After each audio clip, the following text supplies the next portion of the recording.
Alam po mga kababayan, si Dante Maravillas. So anytime from now, malamang damputin na si Bato de la Rosa kasi nakita natin kanina, nag-exit siya doon sa sesyon. Biglang umalis si Bato para kausapin yung kanyang abogado na si Atty. Torion. Ito yung biglang pag-exit niya mga kababayan kanina. Yan. Biglang nag-exit. So afterwards mga kababayan, nakita ng mga taga-media na nag-usap si Bato at saka si Atty. Torion. Ayan po mga kababayan, si Atty. Torion, pero ayaw niyang sabihin kung ano yung naging result. May desisyon na daw yung Supreme Court. Ayaw niyang sabihin kung ano yung naging desisyon ng Supreme Court. Pero malungkot si Bato. So kung positive yung desisyon ng Supreme Court, siyempre, immediately, forthwith, mga kababayan, i-announce niya yan sa media kasi siyempre, pabor sa kanila yung desisyon, yung TRO yata. At saka, yung gusto nila kasi, dapat may warrant of arrest issued by the local courts. Kaya lang, sabi po ng mga legal experts, hindi kailangan. So malungkot yung mukha ni Bato, malungkot din yung mukha, pilit yung ngiti ni Atty. Torion. So alatang denied, mga kababayan. And this time, possibly, sabi ang balita, after the session ng Senado, kasi kanina bigla mga kababayan na nag-suspend ng session yung Senado. O ito na ngayon, lumabas si Bato de la Rosa sa kanyang nag-live stream. Ito pala, breaking news. Korte Suprema may ruling na sa TRO petition ni Senator Bato de la Rosa, sabi ni Torion. Pero hindi man sinasabi kung ano. O ito na, nag-live si Bato de la Rosa, mga kababayan. Ako po ay nananawagan ng peaceful rally dito sa Senado. Nananawagan na Nanawagan ng suporta si Bato de la Rosa sa gitna ng impormasyong aarestuhin na siya kapag natapos na yung sesyon ng Senado ngayong hapon. At sabi dito din sa report ng Bilyonaryo News, some Senate staff were told to stay out of the area and clear the helipad. The helipad is also seen with a crowbar as of 5:30 in the afternoon. Ayan po mga kababayan. So malamang ilipad agad mga kababayan pa Villamor Air Base si Bato as i-deliver ngayon mismo pa Dahig. Kasi nasa lista na ng wanted person si Bato de la Rosa mga kababayan ng ICC. Wanted person na po si Bato de la Rosa. So idinagdag na ng ICC si Senator Bato de la Rosa sa listahan ng kanilang wanted persons. Kasunod ito ng pag-unseal sa arrestuaran ng ICC laban sa senador. Para ito sa kasong crimes against humanity. Ayan o. Yung nilabas mismo mga kababayan na information ng ICC. Ito yung pag-live kanina. Kanina lang ni Bato de la Rosa. Magandang hapon mga kababayan. Meron po tayo natanggap na informasyon na pagkatapos sa aming session itong araw na ito, meron na pong mga operatiba ng NBI at ng CIDG ang pupunta dito para ako na arestuhin. Ako po nanawagan sa inyo. Sana tulungan niyo ako. Kung po tayong papayag na another Pilipino ay dadalhin sa Dahig.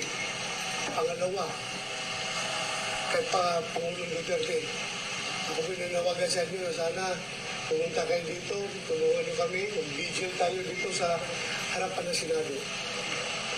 Ako pinasakiusap sa inyo, kung kayo'y meron pang puso para sa ating bansa, sana pumunta kayo dito. Kung nanawagan sa inyo. lahat ng mga Pilipino na may puso para sa ating bansa, para sa kinabukasan ng ating bansa. Pumunta na po kayo dito sa harap ng Senado at para mapigil ito kanilang plano na tayo ay aarestuhin at dadalhin sa dahig. Hindi po katanggap-tanggap yan para sa ating Pilipino. So mga kaibigan ko, lahat ng Pilipino, ako nanawagan sa inyo. Pumunta po kayo dito sa harap ng Senado at mag-vigil tayo. Hindi tayo papayag na another Filipino will be brought to dahil just because of politics. Ako po isang tapat na pulis, tapat sa serbisyo. Bakit nila ako ginaganito?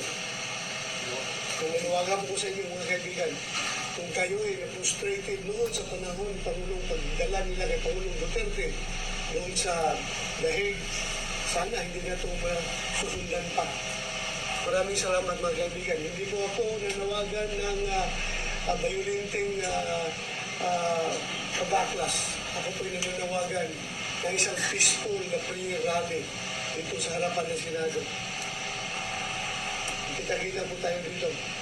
Maraming salamat mga kaibigan. Thank you po. Maraming salamat talaga.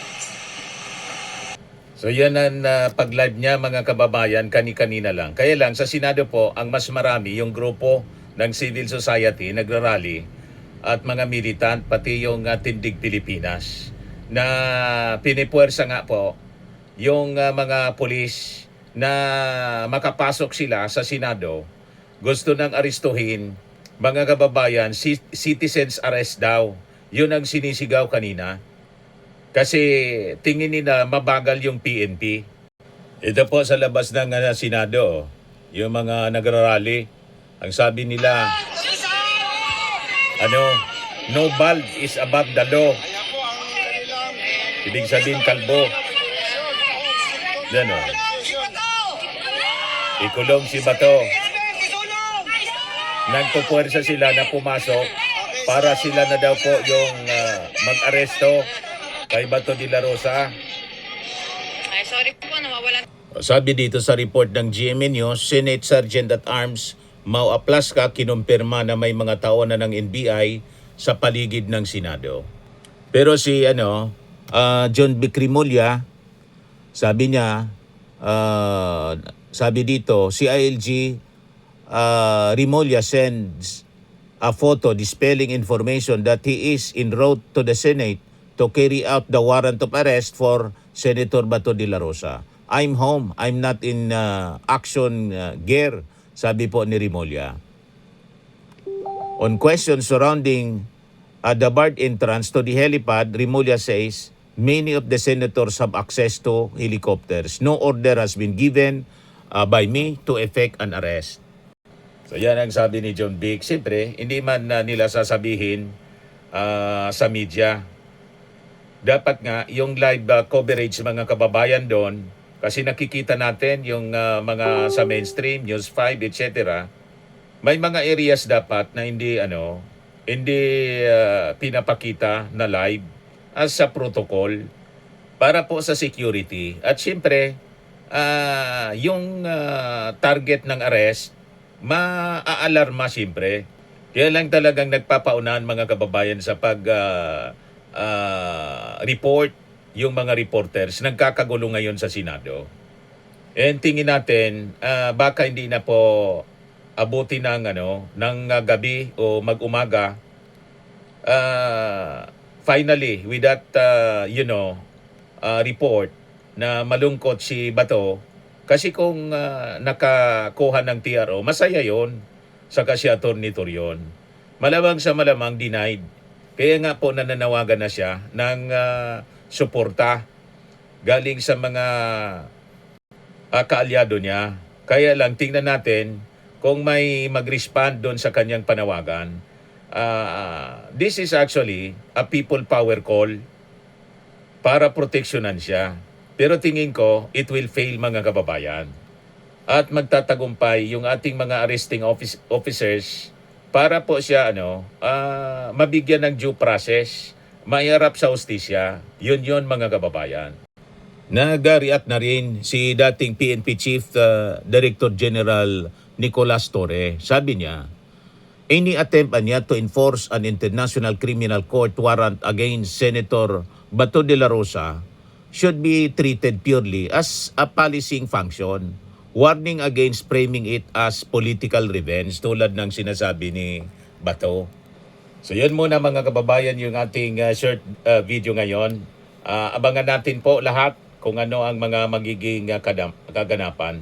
Sana po walang masaktan at yung ating panawagan sana na hayaan nating gumulong yung hostisya. At si Bato sana, dati siyang PNP officer, tularan niya yung mga nauna sa kanyang mga senador. Tulad ni Laila de Lima at saka ni Trillanes, mapayapa mga kababayan na sumurrender sa ating mga authorities. Okay po?